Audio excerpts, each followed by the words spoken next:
Thank you so much for being here. My name is Jonathan Foust, and welcome to this webcast. We've got an oldie but a goodie here.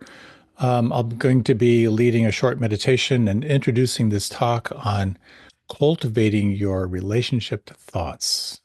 That is to say, don't believe them, or don't believe all of them. The nature of thinking is such a fascinating topic, and I'm looking forward to diving into this one with you. As you're ready, you can, no, wait a minute.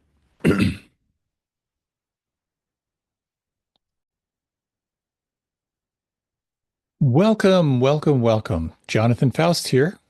Glad to have you here for this webcast. This is a good one. I think you're going to find this talk helpful. But before we do that, some announcements and a short meditation. First of all, a big thank you to the Insight Meditation Community of Washington for hosting this and to our producer, Glenn Harrison. Thank you, thank you.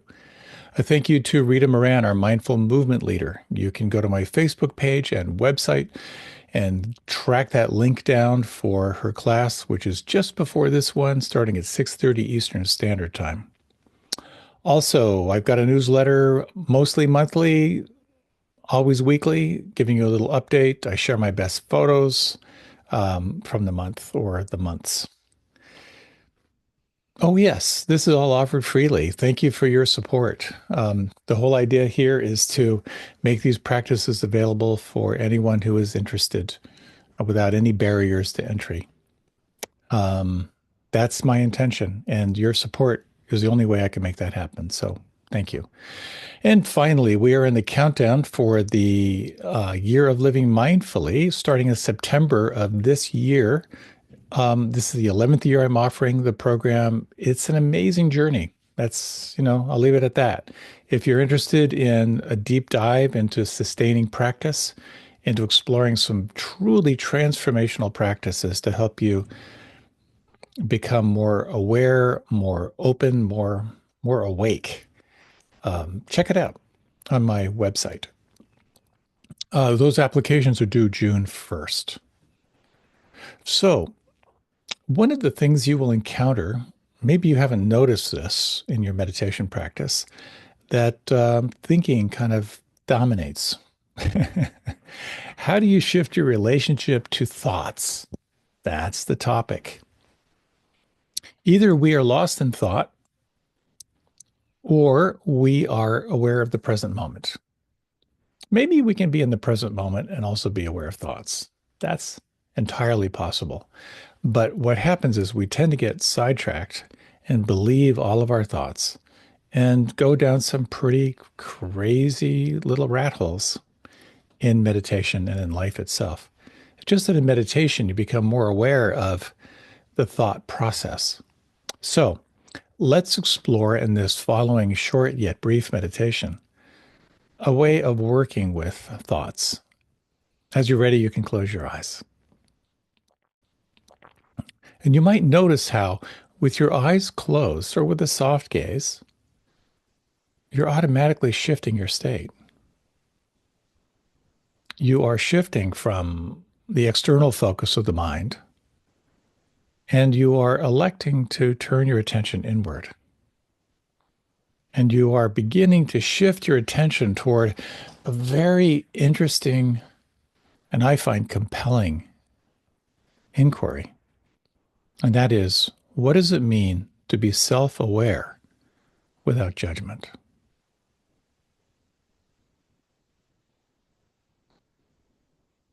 Perhaps the most profound way to shift attention from lost in thought to the here and now is by amplifying your awareness of the senses, because the senses, the body, only lives in the here and now. So if you are aware of the next 3 breaths,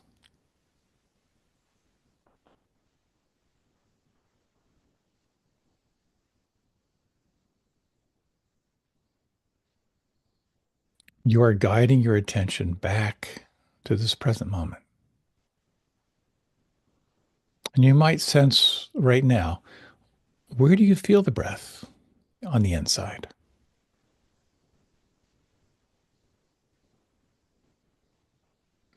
And you may find consciously lengthening the breath a helpful way to capture your attention.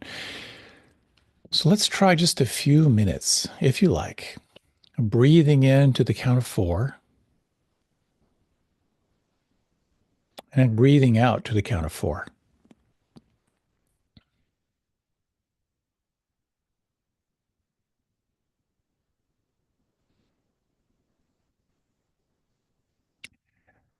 Tracking, if it's possible, to match the length of the exhalation, exactly the length of the inhalation.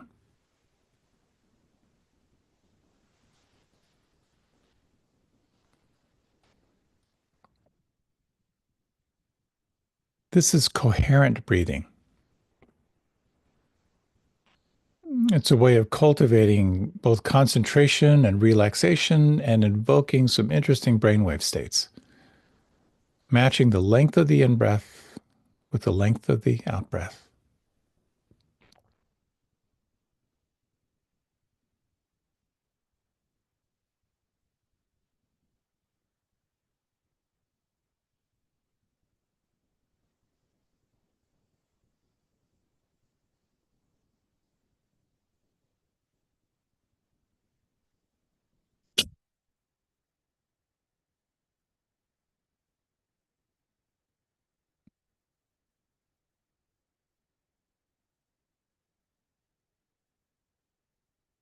If you like now, we're going to shift our breathing pattern. Again, this requires concentration, which can help you to sustain attention on the here and now. We're going to move into what's known as square breathing.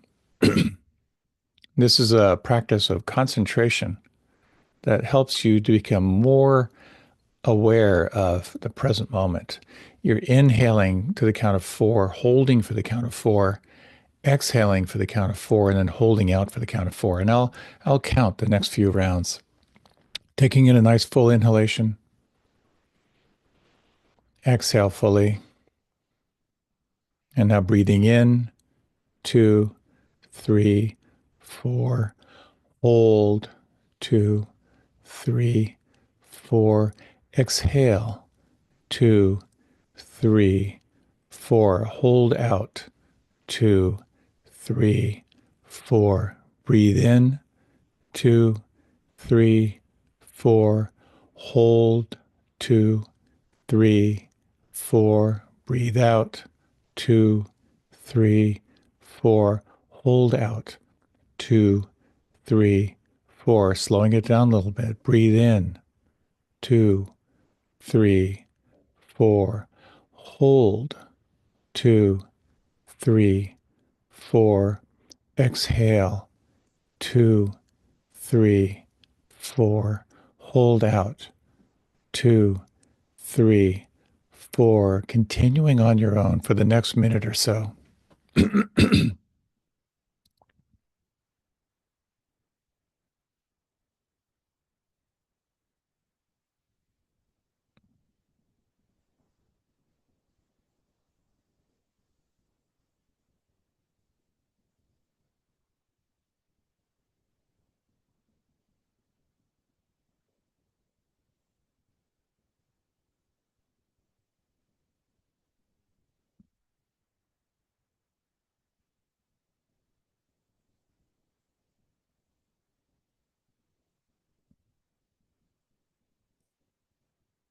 Over the next exhalation, and let the technique fall away.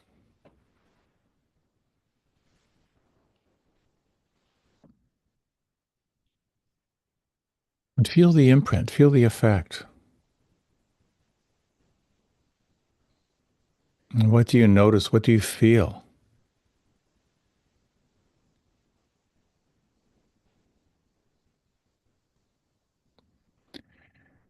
And as you feel your breath now unrestricted and free flowing, is it possible to maintain the awareness of the breath on the inside? And for these next few minutes, let this be your primary focus.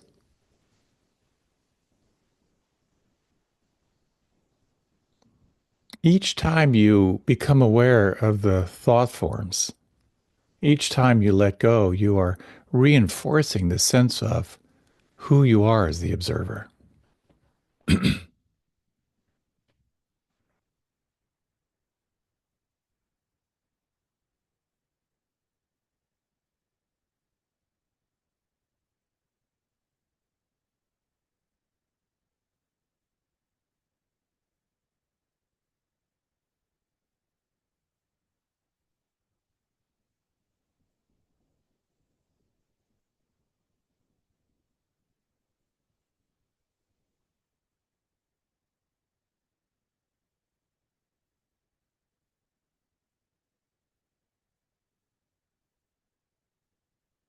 You may notice now how sensations are changing constantly.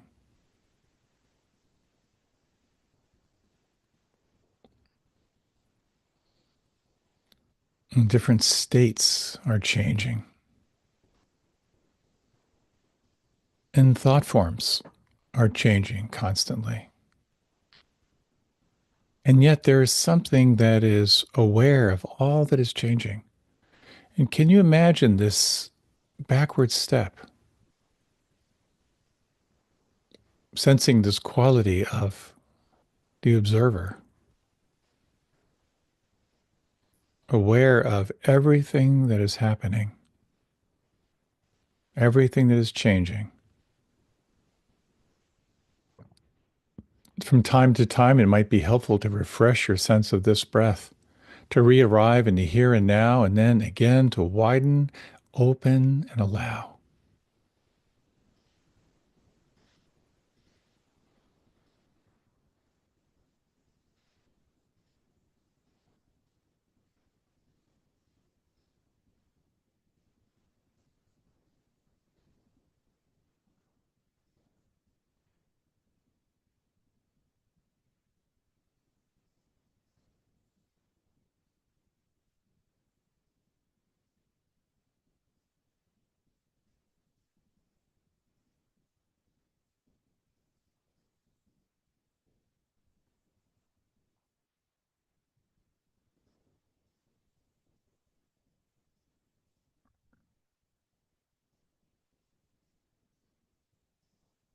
When you notice the thoughts dominating, lost in a thought form, a thought bubble, noticing that you're far, far away, you might notice this and hold this as a with a quality of celebration.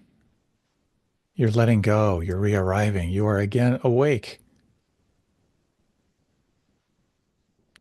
Feel breath, sensations, relax, receive the moment once again.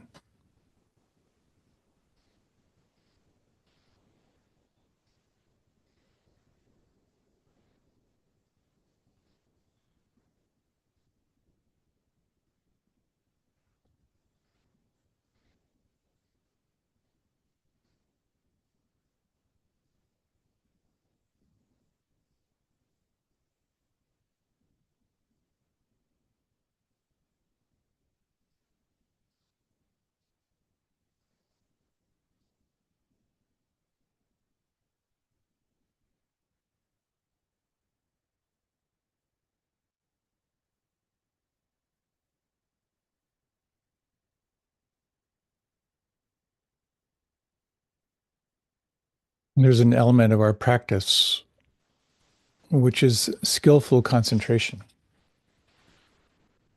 focusing on the here and now as a way of cutting through thoughts.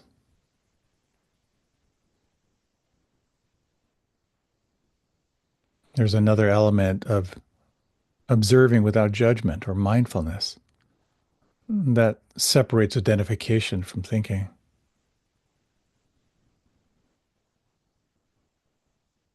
And there's yet another practice, which is simply stepping back and watching the natural flow of breath, the natural flow of sounds, and even the natural flow of thinking. In these remaining moments, you might just sense, what is it like to be deeply relaxed and at the same time alert? and at the same time allowing.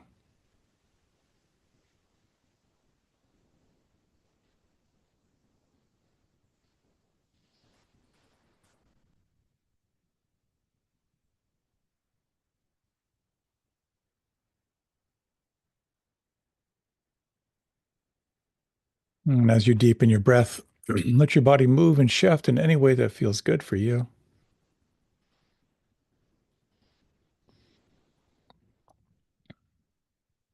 Beginning your transition.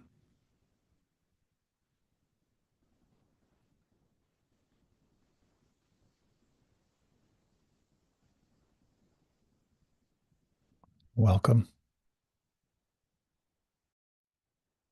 The teacher, Michael Singer, once said, "You are not the thoughts inside your head. You are the one who is listening." This is a really profound observation because it points toward, well, then who are you? What is the one who's listening to this stream of 50,000 daily thoughts? One of the greatest takeaways for me in my practice, particularly when I'm on a retreat, is the recognition that I don't have to believe every thought. There's tremendous freedom in that.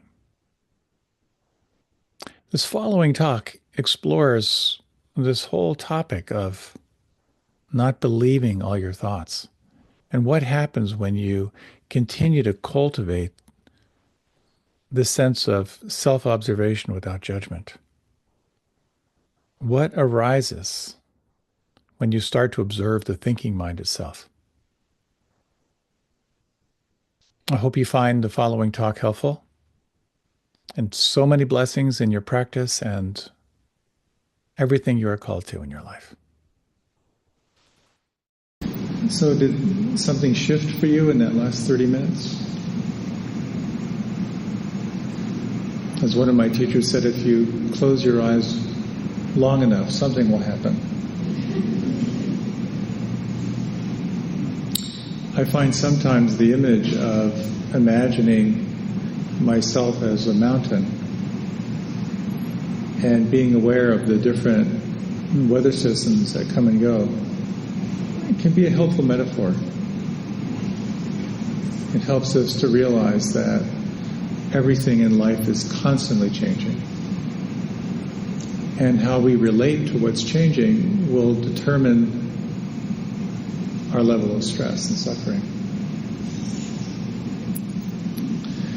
I was reflecting on how much my life has changed since I started meditating. I think I shared before that I learned meditation when I was 15, mantra meditation.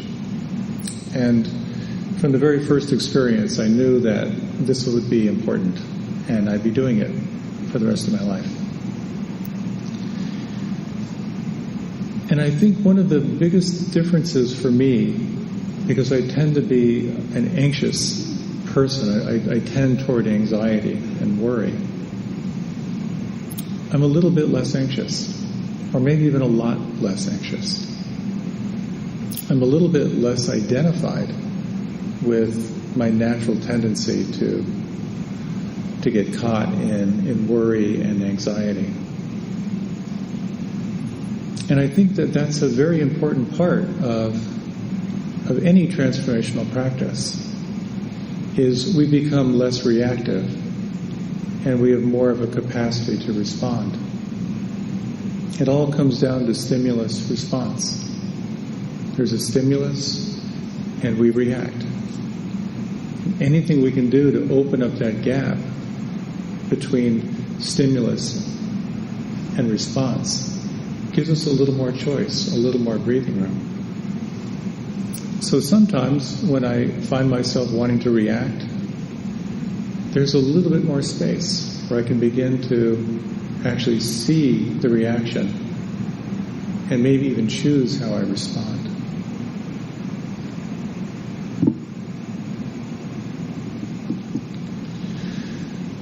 So when I first encountered sort of Buddhist meditation, I got pretty excited about it because it seemed so clear. It just seemed like this incredible path. When I first heard the four foundations of Buddhist psychology, the fact that everyone experiences stress. And the second being that there's a cause for stress. It has something to do with attachment, with clinging. And the third insight, that we can actually let go. It's possible to let go of what we're holding on to.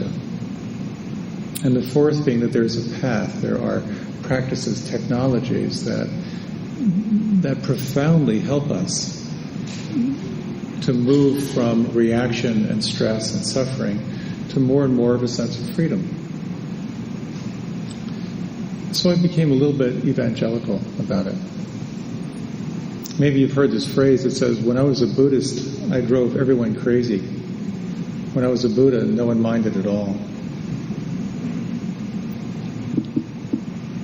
What happens when we begin to pay attention in meditation is we begin to see how habitual we are. How many of our reactions are just repeated over and over and over again.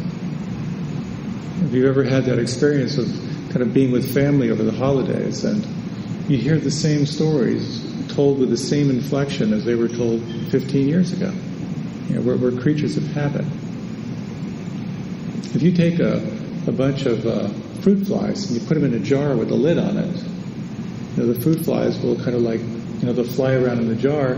If you take the lid off, they won't fly out of the jar. They'll stay and just go to the point of where that lid was. In that same way, we live very habitual lives. And many of our reactions are pretty predictable.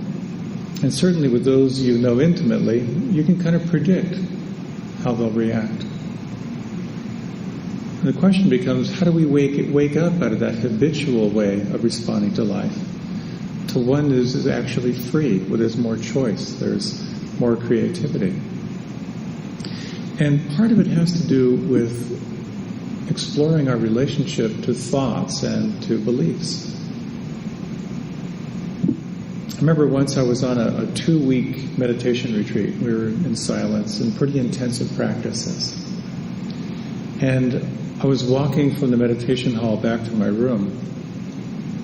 I was thinking about something that I had to do when I got back home. And I noticed my mind just said, this is going to be a really long slog. Just an anticipation of what I was going to do.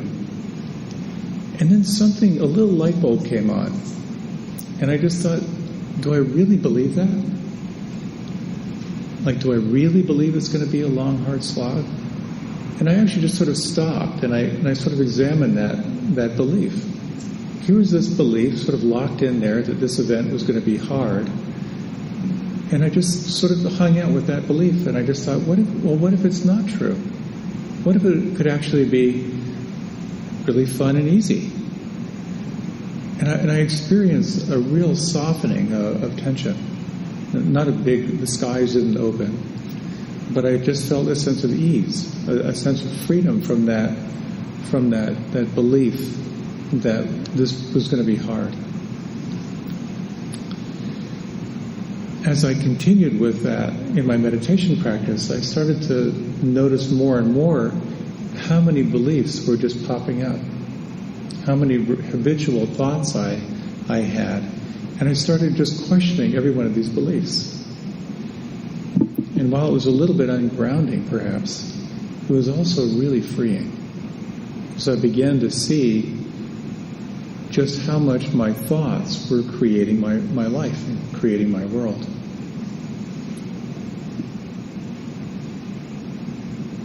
We, of course, rely on our thoughts all the time, and they can serve us quite beautifully. The thinking mind, the linear rational mind, performs 3 basic functions. It compares, and it judges, and it tries to figure things out. Most of us here are probably paid good money to do that. It allows us to do business together, to drive cars together, at the same time. So the linear rational mind serves a very, very important purpose. There's something beyond the linear rational mind, though, which we could call the intuitive mind.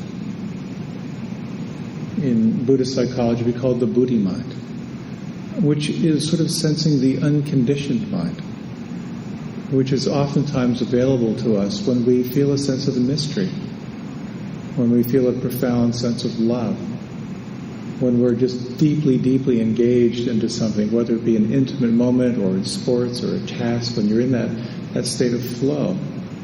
The linear rational mind is suspended, and yet there's something that's very alive in our consciousness. So we're perhaps more than the mind, more than just the linear rational mind. Part of this training is how do we open into those fields to explore really what it means to be fully alive and fully human.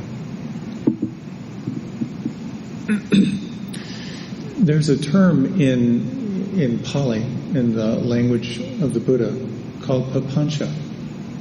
And papancha refers to the proliferation of thoughts. And so much of the time, of course, we have one thought. That thought triggers another thought, which triggers another thought. And we're just on kind of a chain of endless thinking, of one thought setting up the next thought. And of course, we get to see that in intimate detail when we practice meditation. We just begin to see how the mind just kind of keeps on thinking and just sort of randomly connecting one thought to the other.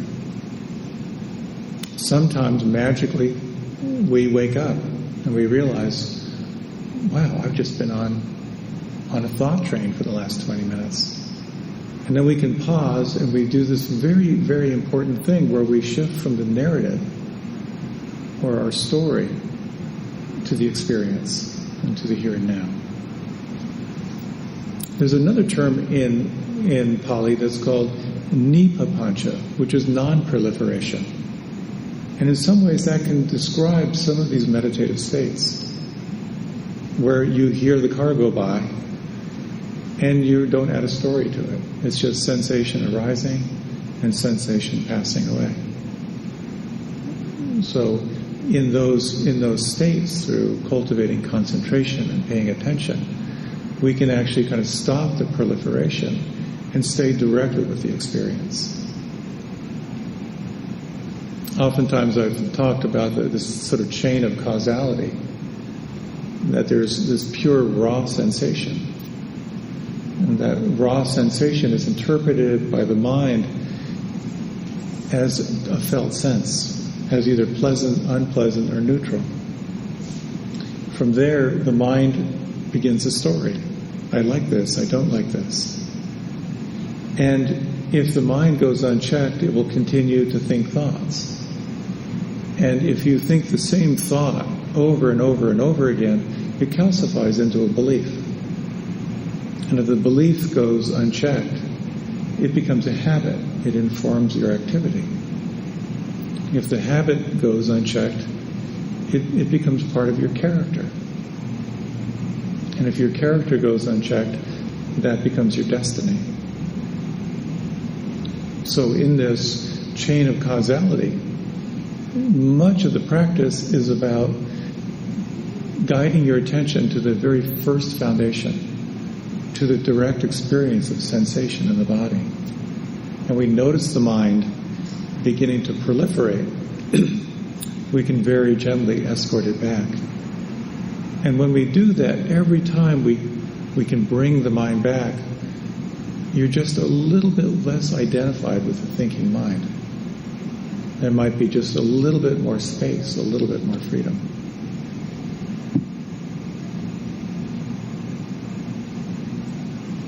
So thoughts, of course, are quite interesting. We experience about 50,000 thoughts a day.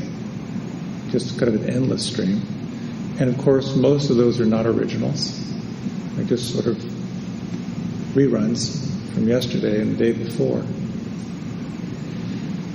And thoughts are generally associated either with the past or with the future. And I kind of noticed for myself, being more kind of anxiety driven, that I would have a lot of thoughts of the future, a lot of anticipation of the future. I'm probably the only one here who does this, but. And I began to notice how my anticipation of the future was not very reliable. Either I would think it's going to be great, and it maybe wouldn't be that great, or it's going to be terrible, and it really wouldn't be that bad. The more we begin to really see our thoughts, the more we begin to realize how little bearing they actually have on reality. So what mindfulness does, this practice of cultivating non-judging awareness, is it helps you to connect more deeply with what's actually here. So in meditation, oftentimes the instruction is that when you lose your concentration on the anchor, whether it be breath or sound or sensation, you bring it right back. But it can be interesting from time to time to kind of explore what it's like when you're lost in thought. Just to kind of get to know what it's like when you're in that dreamy place of fantasy or planning. Or to really get to know what it's like when you're in some form of aversion or judgment or blame. Or to get more intimately acquainted with that state of restless worry and anxiety. Or to notice when the thoughts kind of go toward numbing. Or when, of course, you find the mind caught in doubt and self-criticism. Was that sense of being the mountain and watching the weather systems that pass by. We begin to see and identify the nature of those weather systems. That generally what's between you and feeling present will be one of those 5 states.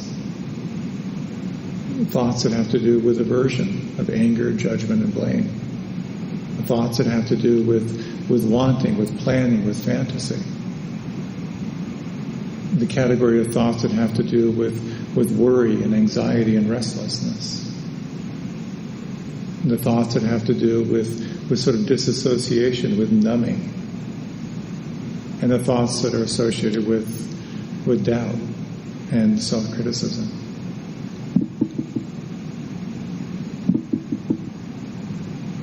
So there are other modalities of perceiving other than just the thinking mind. And it's possible to use the thinking mind, but perhaps not to rely on it so exclusively. And I'd like to talk a little bit about these. And then to talk about some strategies of how we can actually work with the thinking mind, particularly when it feels like it's out of control.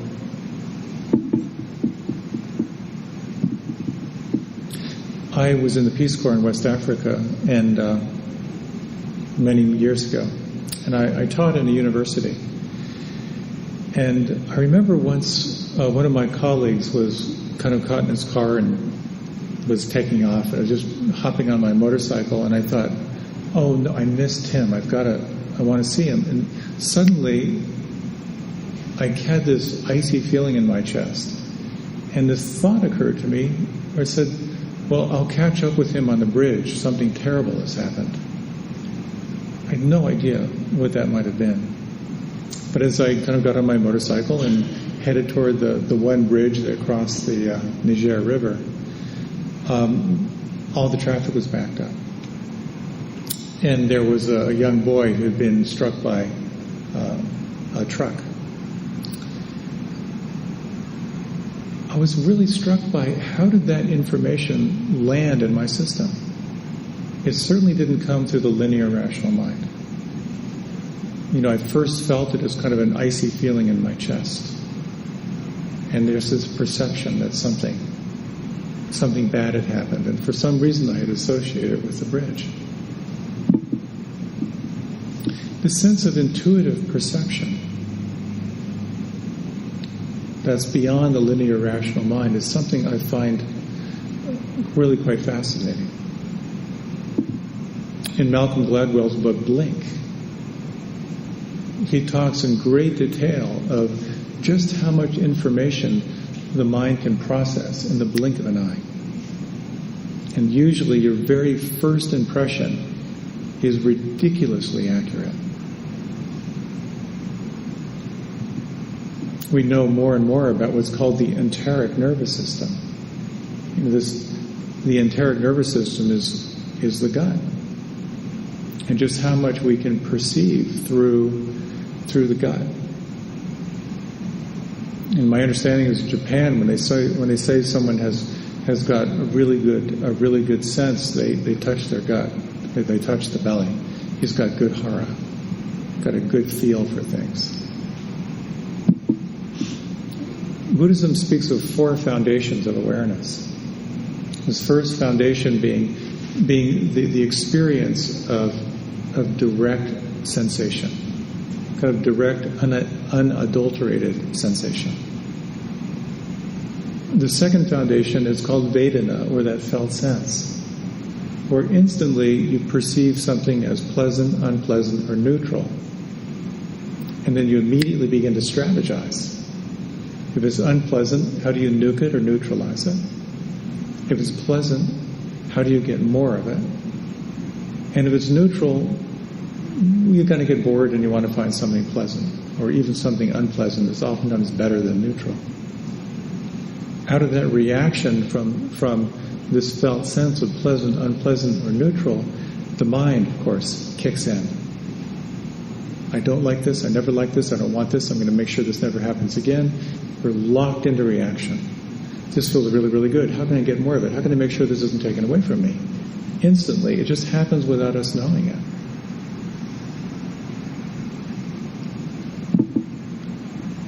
The fourth foundation has to do with what are called the Dhammas, which are, like, in all of this, what is true?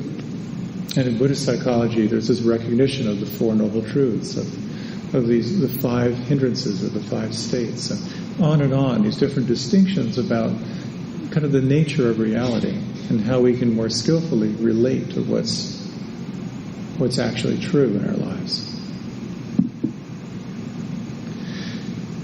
So we can begin to recognize that we're multidimensional beings. We're not just thinking beings. We're feeling beings as well.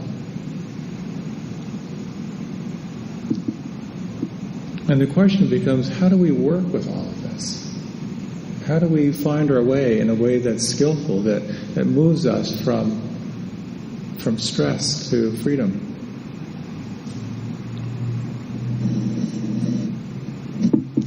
I was once leading a 21-day meditation retreat. This is many, many years ago. And I think we had about 3 days to go in the retreat. I was sitting in the front of the room where it was a 45-minute meditation. And we were maybe about 2/3 of the way through the meditation. And I am not making this up. I had a very clear, distinct thought. I was a pretty quiet mind by then.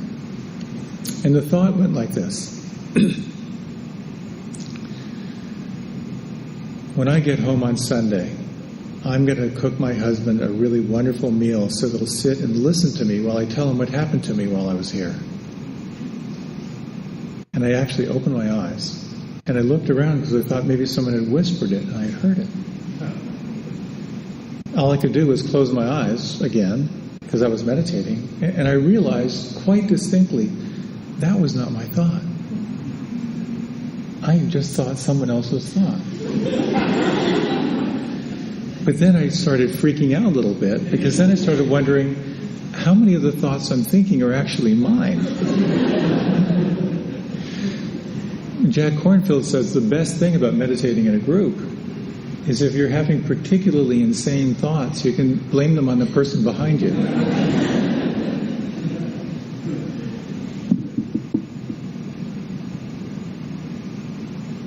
So how do we separate ourselves from the habitual mind? How do we work with the mind? And I wanted to name just a couple strategies. I think it's wonderfully summarized in this short poem. It's called Autobiography in 5 short chapters. Chapter 1. I walk down the street. There is a deep hole in the sidewalk. I fall in. I am lost. I am helpless. It isn't my fault. It takes forever to find a way out. Chapter 2. I walk down the same street. There is a deep hole in the sidewalk.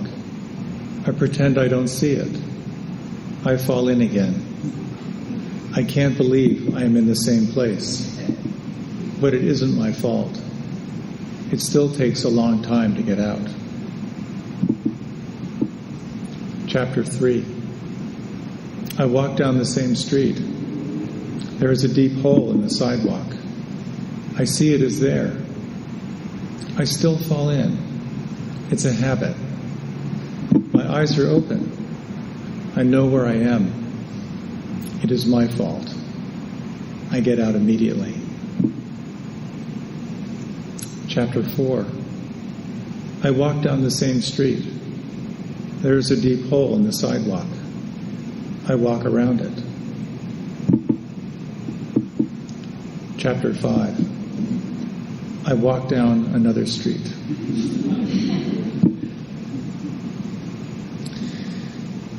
It kind of says it all. One thing I so love about the Buddha's teachings is that the Buddha repeatedly said, don't believe a word of what I'm telling you. You have to find out through your own direct experience. He also said part of life and part of engaging in the spiritual practice is to give yourself fully to a practice, give yourself fully to a discipline, and then ruthlessly evaluate whether it's helpful or not. And if it is, to continue, and if it's not, to evaluate and move on. We all fall into these holes all the time.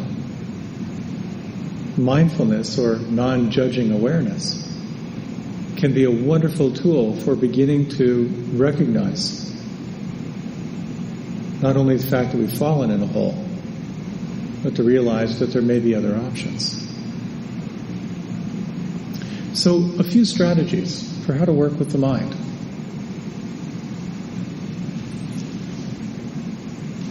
Einstein once said that no problem was ever solved in the same consciousness that created it. So anytime you find yourself caught in a rut, a hole, the only way you can begin to perceive a solution is if you shift your consciousness in some way. So you're recognizing it from a different elevation. So the first strategy is to change your state, to shift the awareness of the mind. There's a wonderful story of John D. Rockefeller when he had an important decision to make in life.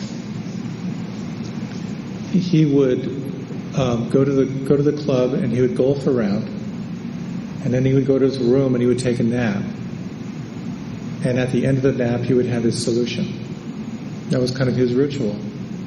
That was the way that he was able to change his state of mind, engaging into activity, conscious rest, etc. So looking for strategic ways that support you in shifting your state can be enormously helpful, particularly if you find yourself caught in sort of cycling into a depressive state.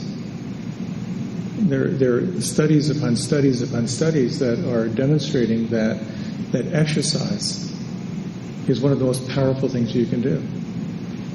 There are quite a few psychologists and psychiatrists that I know who will not work with someone unless they're engaged into some physical fitness. That's just a very grounded, very practical way of how you can change your relationship to your mind by shifting your state. To be aware of exercise, diet, getting enough rest, etc. Very fundamental, but tremendously powerful. Another strategy for working with thoughts is to focus on your intention, to remember what your purpose is.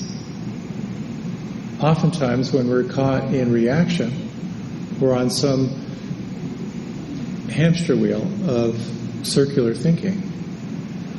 When you can pause and ask yourself, what is the most important thing? Either recognizing that intention or declaring what is most important can be a very powerful way of shifting out of a cycle of circular thought and to redirect your attention again.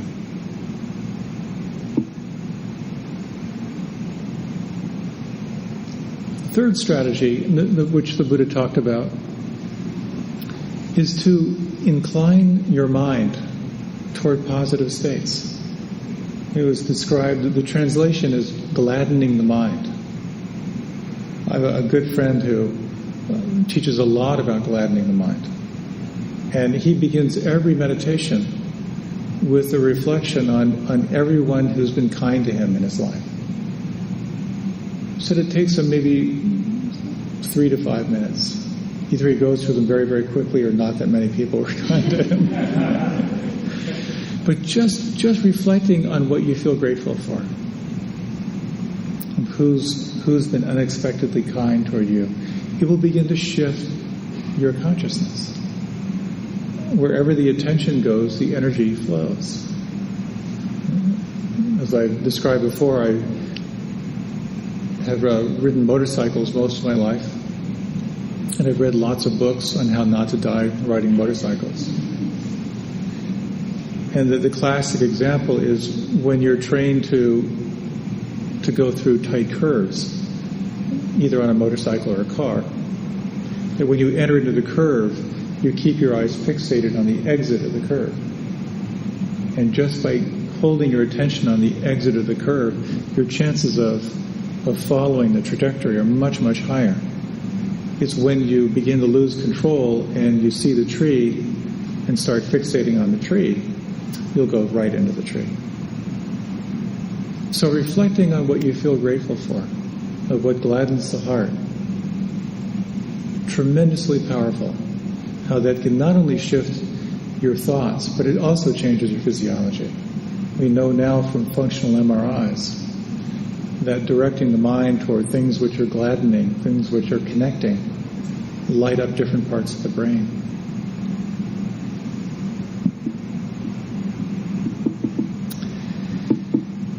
The next strategy is to reflect on compassion or empathy, particularly when there are thoughts where you find yourself in conflict with another. If you can do a role reversal to really deeply and sincerely try to imagine or feel what the other person is experiencing, when you can do that with some sincerity, your relationship to your thoughts will shift because you moved from a separate self to an awareness of the other, to see the self in other and the other in self.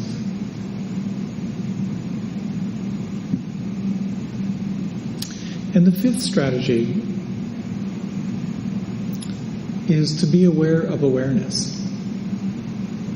We kind of started off our evening exploring the sense of how mindfulness is non-judging awareness or non-judging presence.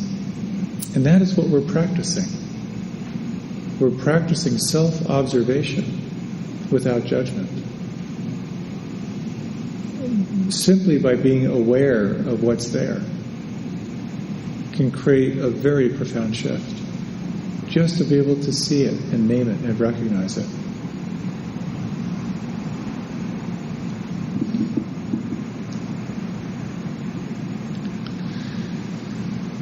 So then the question really becomes, well, what are we if we're not just our thoughts? What exactly are you? What happens when the thoughts are no longer predominating? It's a wonderful, just 2 lines written by a Japanese poet. It's called meditation on the mountain. The birds have vanished down the sky. Now the last cloud drains away. We sit together, the mountain and me, until only the mountain remains.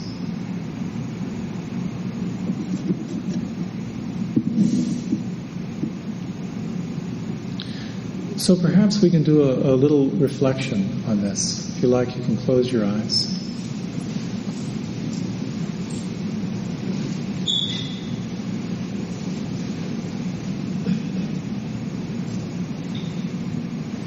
You might draw your attention to the movement of the breath inside, just noticing where you feel the breath the most predominant.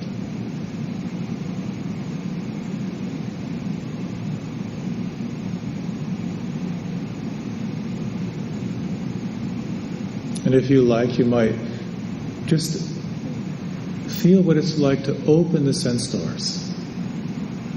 Can you feel the vibration of all the sounds around you?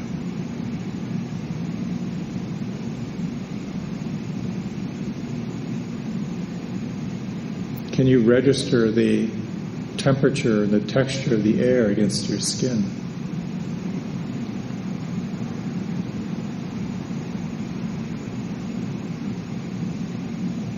Feeling the points of pressure between your body and the chair or the cushion.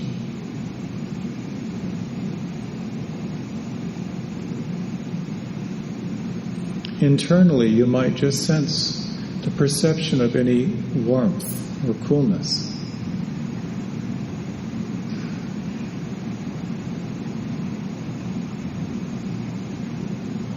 Can you perceive any tingling or awareness of pulse or vibration inside?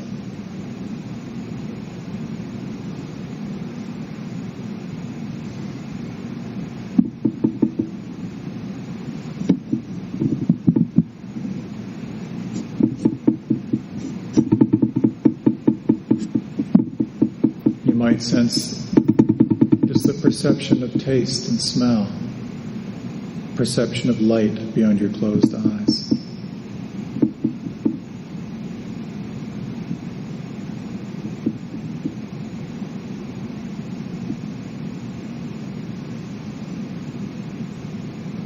And you might just sense the brain, which in Buddhist psychology is referred to as a sense organ, as it is intimately connected to all these senses. Just sensing the brain as this computer that is interpreting, making sense of this raw data of sensation.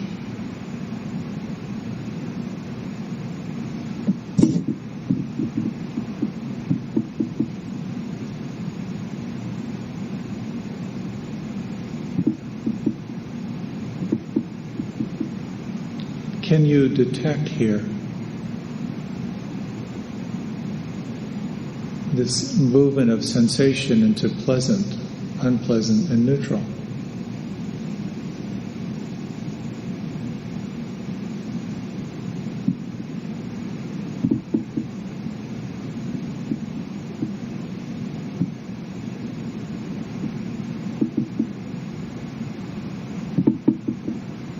Can you sense in some way how thoughts arise out of your reaction to this experience in the body?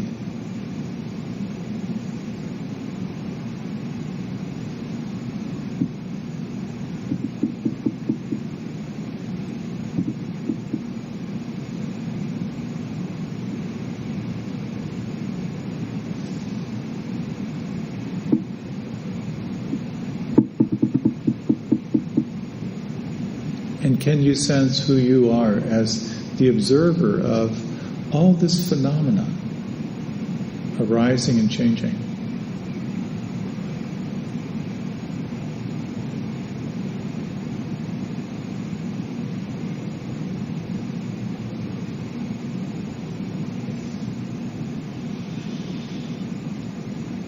One metaphor of this practice is to sense the mountain and the weather systems that pass through.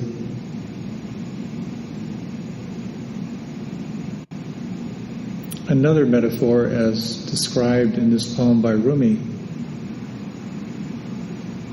is how meditation is like running a B&B with different visitors.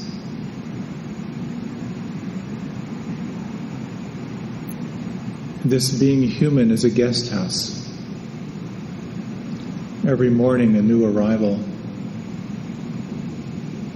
a joy, a depression, a meanness. Some momentary awareness comes as an unexpected visitor. Welcome and entertain them all, even if they're a crowd of sorrows who violently sweep your house empty of its furniture. Still, treat each guest honorably. He may be clearing you out for some new delight. The dark thought, the shame, the malice. Meet them at the door laughing and invite them in. Be grateful for whoever comes, because each has been sent as a guide from beyond.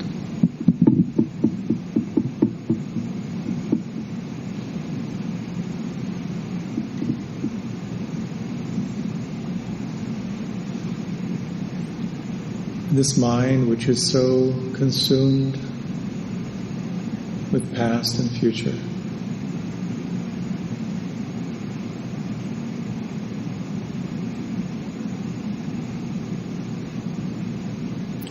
in these final moments, sensing who you are as the observer of everything that can change.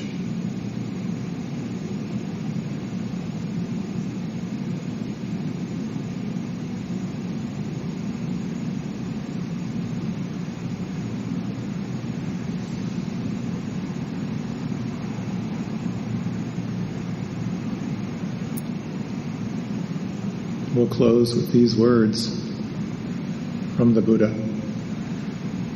The secret of health for both mind and body is not to mourn for the past, not to worry about the future, not to anticipate the future, but to live in the present moment, wisely and earnestly.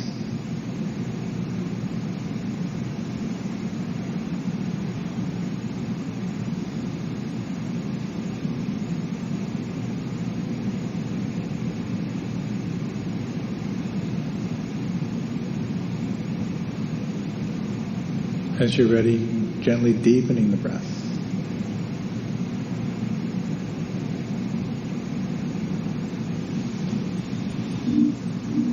And when you're ready, you can let the eyes open.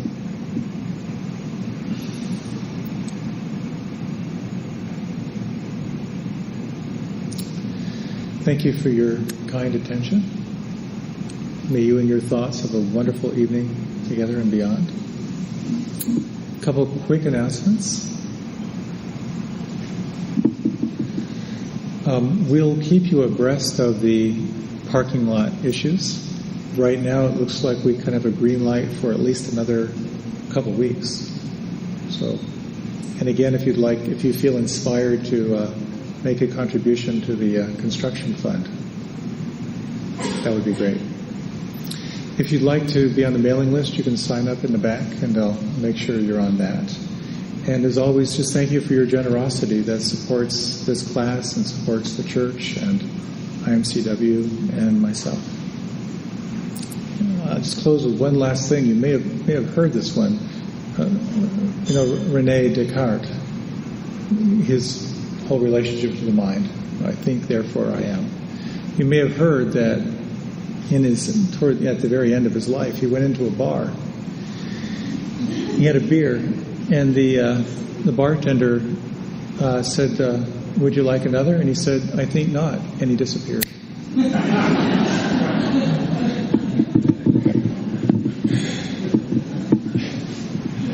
So on that note, have a great night.